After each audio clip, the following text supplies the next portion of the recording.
Anton Chejov. El estudiante.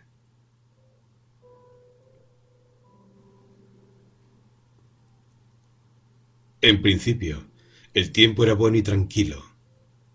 Los mirlos gorjeaban y de los pantanos vecinos llegaba el zumbido lastimoso de algo vivo, igual que si soplaran en una botella vacía. Una becada inició el vuelo y un disparo retumbó en el aire primaveral con alegría y estrépito. Pero cuando oscureció en el bosque, empezó a soplar el intempestivo y frío viento del este y todo quedó en silencio. Los charcos se cubrieron de agujas de hielo y el bosque adquirió un aspecto desapacible, sórdido y solitario. Olía a invierno. Iván Velikopolsky, estudiante de la Academia Eclesiástica, hijo de un sacristán, volvía de cazar y se dirigía a su casa por un sendero junto a un prado anegado. Tenía los dedos entumecidos y el viento le quemaba la cara. Le parecía que ese frío repentino quebraba el orden y la armonía, que la propia naturaleza sentía miedo y que, por ello, había oscurecido antes de tiempo. A su alrededor todo estaba desierto y parecía especialmente sombrío. Solo en la huerta de las viudas, junto al río, brillaba una luz. En unas 4 verstas a la redonda, hasta donde estaba la aldea, todo estaba sumido en la fría oscuridad de la noche. El estudiante recordó que cuando salió de casa, su madre, descalza, sentada en el suelo del zaguán, limpiaba el samovar, y su padre estaba echado junto a la estufa y tosía. Al ser Viernes Santo, en su casa no habían hecho comida, y sentía un hambre atroz. Ahora, encogido de frío, el estudiante pensaba que ese mismo viento soplaba en tiempos de Riurik, de Iván el Terrible y de Pedro el Grande, y que también en aquellos tiempos había existido esa brutal pobreza, esa hambruna, esas agujereadas techumbres de paja, la ignorancia, la tristeza, ese mismo entorno desierto, la oscuridad y el sentimiento de opresión. Todos esos horrores habían existido, existían y existirían, y aun cuando pasaran 1000 años más, la vida no sería mejor. No tenía ganas de volver a casa. La huerta de las viudas se llamaba así porque la cuidaban 2 viudas, madre e hija. Una hoguera ardía vivamente, entre chasquidos y chisporroteos, iluminando a su alrededor la tierra labrada. La viuda Vasilisa, una vieja alta y robusta, vestida con una zamarra de hombre, estaba junto al fuego y miraba con aire pensativo las llamas. Su hija Luqueria, baja, de rostro abobado, picado de viruelas, estaba sentada en el suelo y fregaba el caldero y las cucharas. Seguramente acababan de cenar. Se oían voces de hombre. Eran los trabajadores del lugar que llevaban los caballos a brevar al río. «Ha vuelto el invierno», dijo el estudiante, acercándose a la hoguera. «Buenas noches». Vasilisa se estremeció, pero enseguida lo reconoció y sonrió afablemente.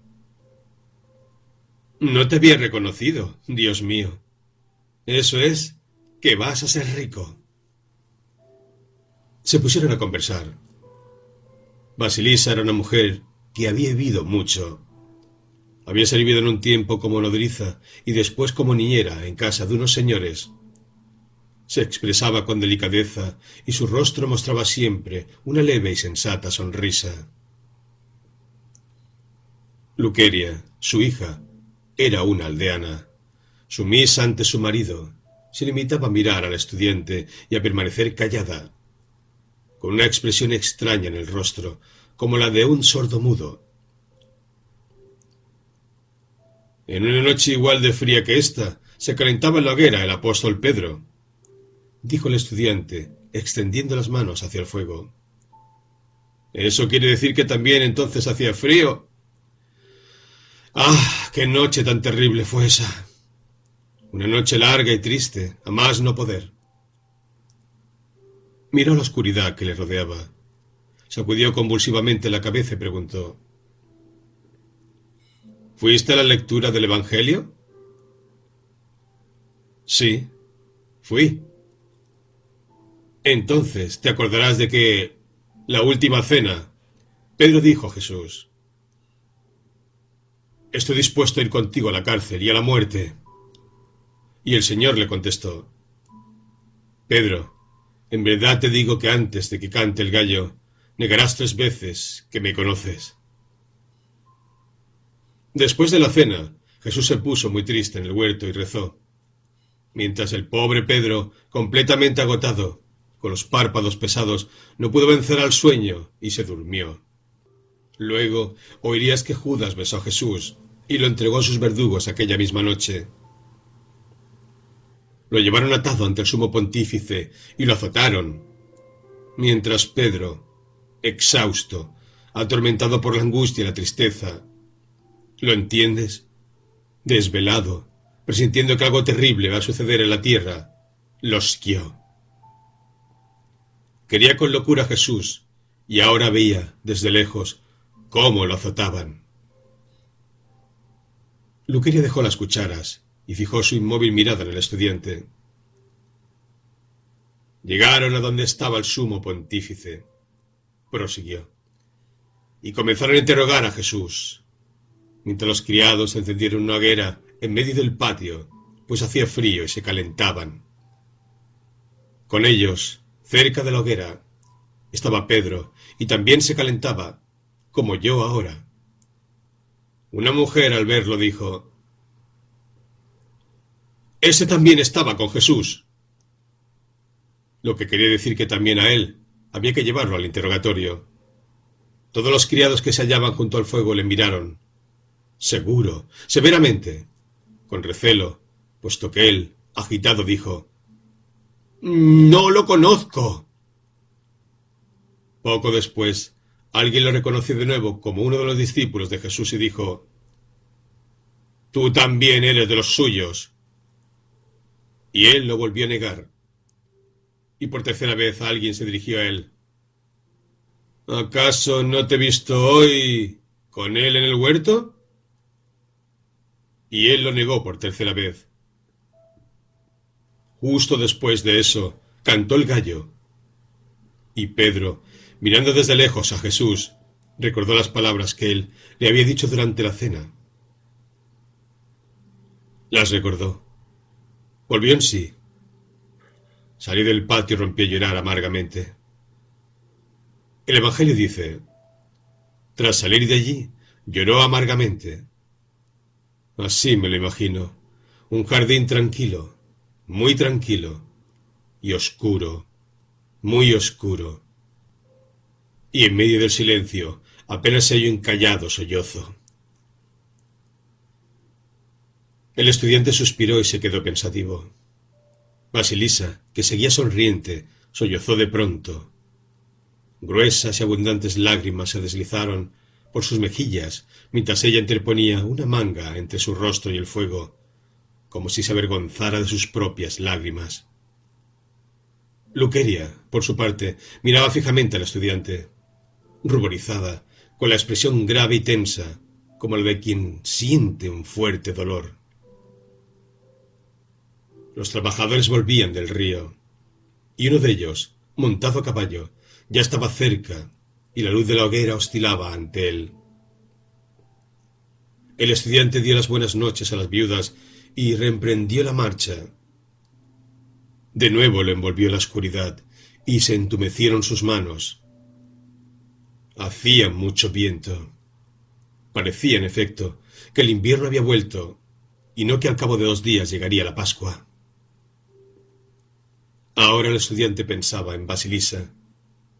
Si se echó a llorar es porque lo que sucedió a Pedro aquella terrible noche guarda alguna relación con ella. Miró atrás. El fuego solitario crepitaba en la oscuridad, y a su lado ya no se veía a nadie. El estudiante volvió a pensar que si Basilisa se echó a llorar y su hija se conmovió, era evidente que aquello que él había contado, lo que sucedía 19 siglos antes, tenía relación con el presente, con las 2 mujeres y, probablemente, con aquella aldea desierta, con él mismo y con todo el mundo. Si la vieja se echó a llorar, no fue porque él lo supiera contar de manera conmovedora, sino porque Pedro le resultaba cercano a ella, y porque ella se interesaba con todo su ser en lo que había ocurrido en el alma de Pedro. Una súbita alegría agitó su alma, e incluso tuvo que pararse para recobrar el aliento. El pasado, pensó, y el presente están unidos por una cadena ininterrumpida de acontecimientos que surgen unos de otros. Y le pareció que acababa de ver los 2 extremos de esa cadena. Al tocar uno de ellos, vibraba el otro.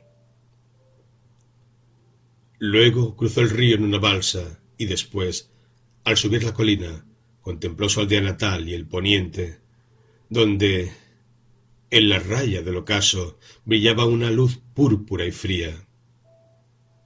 Entonces pensó que la verdad y la belleza que habían orientado la vida humana en el huerto y en el palacio del sumo pontífice habían continuado sin interrupción hasta el tiempo presente, y siempre constituirían lo más importante de la vida humana y de toda la tierra. Un sentimiento de juventud, de salud, de fuerza, solo tenía 22 años, y una inefable y dulce esperanza de felicidad, de una misteriosa y desconocida felicidad, se apoderaron poco a poco de él, y la vida le pareció admirable, encantadora, llena de un elevado sentido.